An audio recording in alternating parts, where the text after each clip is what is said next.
अध्यक्ष महाराज, सरकार अस्तित्वात आल्यानंतरच्या घटना अध्यक्ष महाराज आणि आंबेडकरी जनतेमध्ये आणि बीडमध्ये झालेल्या घटनेचं अध्यक्ष महाराज पूर्ण राज्यामध्ये हाहाकार माजलेला आहे। अध्यक्ष महाराज, आपण कस्टोडियन आहात आमचे अध्यक्ष महाराज आणि आपल्या माध्यमातून आम्हाला न्याय मिळेल अध्यक्ष महाराज, राज्याच्या जनतेला न्याय मिळेल।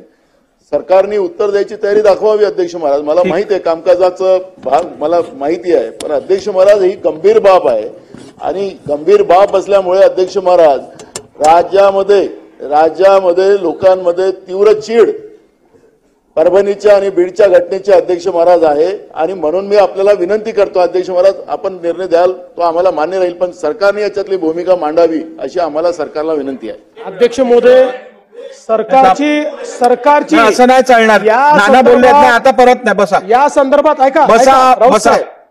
या संदर्भात ऐकून घ्या, या संदर्भात सविस्तर चर्चा करण्याची सरकारची तयारी आहे। त्यामुळे मला असं वाटतं अध्यक्षांनी जो दिवस नेमून देतील उद्याचा, आज आपला शोक प्रस्ताव असल्यामुळे आपल्या काही प्रथा परंपरा आहेत, मात्र अध्यक्षांनी उद्याचा दिवस नेमून दिला तरी आम्हाला हरकत नाही। या संदर्भात पूर्ण सविस्तर चर्चा आपण करू।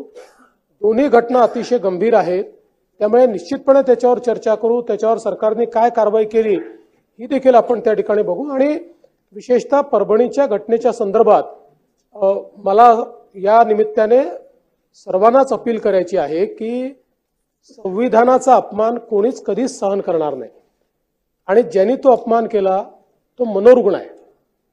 मनोरुग्णांनी अशा प्रकारचा अपमान केल्यावरही कारवाई झालेली आहे। तथापि तिथे एक संतापाची लाट आली, त्याच्यामध्ये काही गोष्टी झाल्या।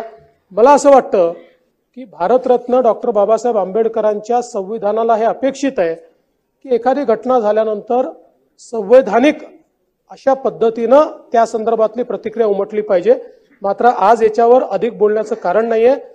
निश्चितपणे अध्यक्ष महोदय ज्यावेळी वेळ राखून देतील त्यावेळी याच्यावर सविस्तर चर्चा करून त्याच्यावर योग्य उपाययोजना आपण करू आणि मला अपेक्षा आहे की विरोधी पक्ष देखील याचं राजकारण न करता या संदर्भात आपल्याला राज्यात कायदा सुव्यवस्था कशी ठेवता येईल आणि अशा प्रकारच्या घटना कशा घडणार नाही या संदर्भातल्या चांगल्या सूचना विरोधी पक्ष देखील करेल हा मला विश्वास आहे। म्हणून आपण जेव्हा नेमून द्याल त्यावेळेस याची कारवाई करतो।